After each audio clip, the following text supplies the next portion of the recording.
Hello दोस्तों, YouTube channel में आपका स्वागत है। भूत के केवल सबसे बहादुर और निर्भीक के भूत शिकारियों को ही बुलाना। ये डरावनी कहानियाँ कमज़ोर दिल वालों के लिए नहीं है।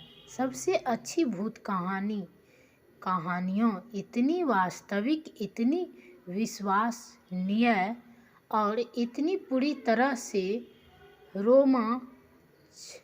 रोमांचकारी लगती हैं कि वे आपको कम से कम एक रात, यदि अधिक नहीं तो चरम राती फर्श और भूतिया कराहने की आवाज़ सुनते हुए करवट बदलने में कितने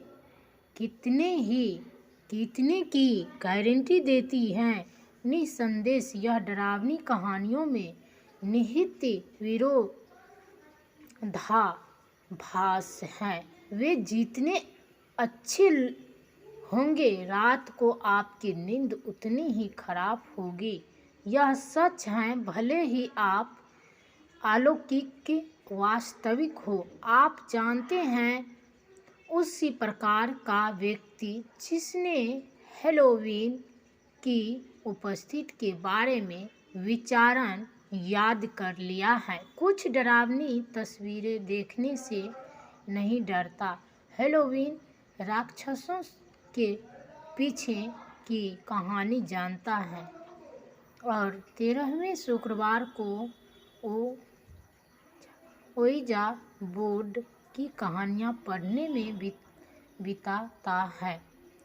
सीजन की भगवान में हमने कुछ डरावनी कहानियों एकत्रित की हैं। ये सभी सच्ची घटनाओं पर आधारित हैं जो आपको परेशान करने की गारंटी देती हैं। इसलिए लाइटें बंद कर दें यदि आप काफ़ी साहसी हैं और इतनी वास्तविक और इतनी भयानक डरावनी कहानियों के लिए तैयार हो जाइए कि आप रात भर नींद नहीं आएगी।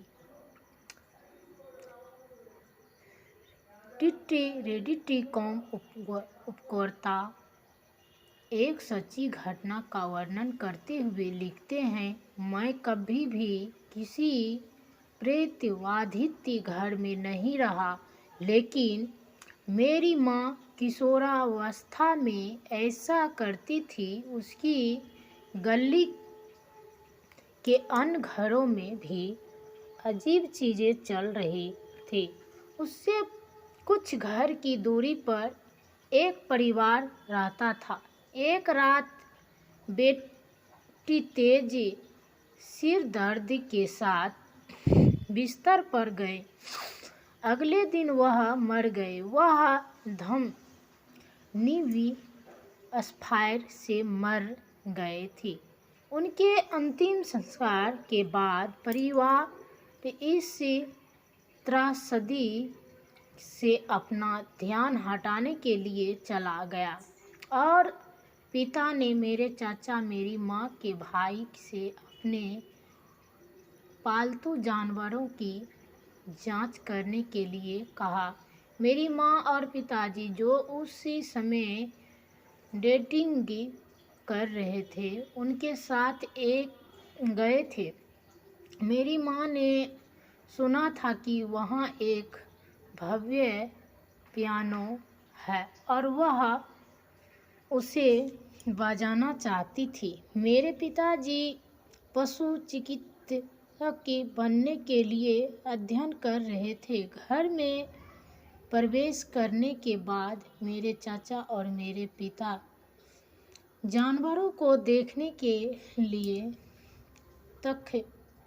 तहखाने की ओर चले गए और मेरी माँ भूतला पर पियानो के पास चली गई। वह इसे खेल रही थी। तभी उसे महसूस हुआ कि उसकी ढक्कनों पर कोई चीज़ चुभ रही है। उसने सोचा कि एक बिल्ली तहखाने से निकलकर उसके पास से चली गई होगी। वही खेलती रही है और फिर उसने इसे फिर से महसूस किया। उसने पियानो के नीचे देखा और कुछ नहीं देखा। जब वह फिर से शुरू हुई तो उसने महसूस किया कि हाथों ने उसके पैरों को कसकर पकड़ लिया है। वह तहखाने के दरवाजे की ओर भागी, मेरे चाचा और पिताजी को बुलाया और उनका इंतजार करने लगे। आपस बाहर मेरे चाचा बता सके कि मेरी माँ घबराई गई थी और पूछा कि क्या गलत था। उसने उसे बताया कि क्या हुआ था और वह सफ़ेद हो गया। उसने बताया कि जो बेटी मर गई है वह अपने पिता के खेल खेलती थी।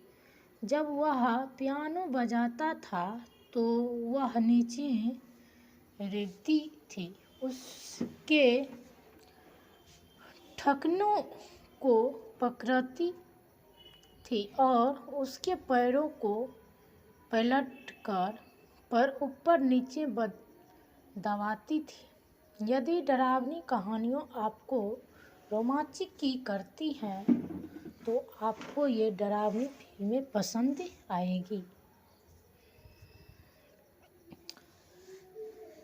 मैं जिस एम्बुलेंस कंपनी के लिए काम करता था उसके पास एक प्रेतवाधित एम्बुलेंस थी।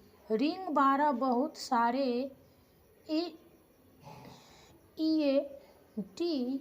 ईएमटी के पास इसके बारे में कहानी थी, लेकिन मैंने कभी भी असाधारण चीज़ों का ज़्यादा स्टॉक नहीं रखा। यानी जब तक रिंग 12 के साथ मेरा अपना अनुभव नहीं था। मैं और मेरा साथी सुबह 3 बजे एक ग्रामीण समुदाय में काम कर रहे थे और वहाँ अंधेरा और पूरी तरह से शांति थी। हम दोनों ऊँघ रहे थे।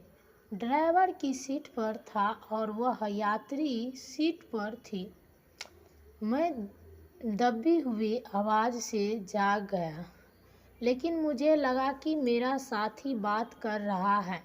मैंने उससे कहा कि मैं सोने की कोशिश कर रहा हूँ और अपनी आंखें बंद कर ली। मैं साफ तौर पर एक पुरुष की आवाज़ सुनी तो कह रही थी, हे भगवान, क्या मैं मर रहा हूँ? इसके बाद कुछ सेकंड तक भारी सांसें चलती रही। मैं और मेरा साथी सीधे बैठ गए और मरीज डिब्बे में पीछे देखा, जहाँ से ऐसा लग रहा था कि आवाज़ आ रही है। कुछ सेकंड के लिए चीज़ें शांत हो गई। फिर हमने ऑक्सीजन बोतल रेगुलेटर की क्लिप कर फुसफुसाहट सुनी। मैं जैसे कि यह लीक हो रहा हो। मैं लाइटें चालू की और हम रिक से बाहर भागे।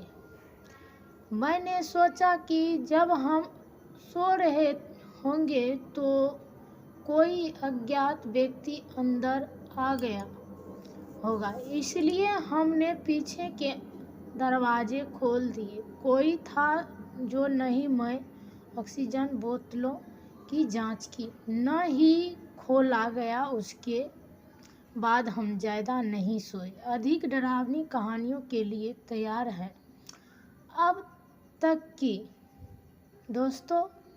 लाइक कर दीजिए। मेरे पड़ोसी डायने और मेरे पास वर्षों से एक चंचल पोलिटजिस्टिक था और हम उसे बिल्ली कहते थे। तो रेडिट कॉम उपयोगकर्ता वॉइस अलीबी की वास्तविक जीवन की भूत कहानी शुरू होती है। मैं घर आया और एक अजीब जगह पर कुछ रखा हुआ पाया। अलमारी में दूध, फ्रिज में टॉयलेट पेपर, बाथ टब में कपड़े धोने का डैनी में एक बार यह पूछने के लिए फ़ोन किया था कि क्या बिल्ली आसपास था, क्योंकि उसे 1 गैलन दूध नहीं मिला था। आखिरकार हमने उसे बाहर उसकी पिछली सीढ़ियों पर पाया। और चीनी, अरे चीनी, हर सुबह मेरा चीनी का कटोरा खाली हो जाता था। जब मेरा मन भर जाता तो मैं डैनी के घर की ओर इशारा करता और चिल्लाता, जाओ डैनी को देखो, 5 मिनट के भीतर मुझे उसका फ़ोन आएगा। वह कहती, बहुत बहुत धन्यवाद। वह गया था और उसके स्थान पर शैतानियों करने लगा। ऐसा पूरे 2 साल तक हुआ। जब हम वहाँ रहे, किसी ने हम पर विश्वास नहीं किया, यहाँ तक कि हमारे पतियों ने भी नहीं। जब हम सो रहे थे या घर से बाहर थे तो मेरी माँ को लगा कि कोई हमसे चोरी कर रहा है। मेरी बहन को विश्वास था कि कुछ हो रहा है, लेकिन उसे नहीं पता था कि क्या हो रहा है। मैं अभी भी इसकी कोई व्याख्या नहीं कर सकता। यदि वास्तविक जीवन की भूत कहानी से आपको डर लगता है तो हुलू पर इससे पहले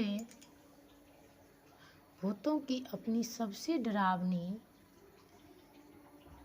मिलकर काम कर रहा था। उन्होंने भूत कहानियों की विडंबना की ओर इशारा किया, जो वाक्य से शुरू होती है, मैं भूत से विश्वास नहीं करता, लेकिन आखिरकार भूत की कहानी चाहे कैसे भी शुरू हो, वह हमेशा इस साधारण पर टिकी होती है कि चलो बेशक हम भूतों की विश्वास करते हैं। उन्होंने याद करते हुए कहा कि कुछ साल पहले मैं मेलबर्न, ऑस्ट्रेलिया में एक बेडरूम वाले टेंट में रहने आया था। यह मेरे लिए पहली बार था जब मैं अकेले रह रहा था।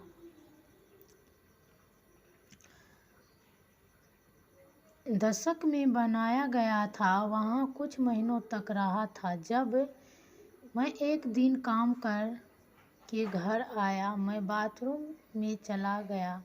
मैंने कुछ अजीब देखा, एक लकड़ी का बोर्ड जिसने छत में एक छेद करो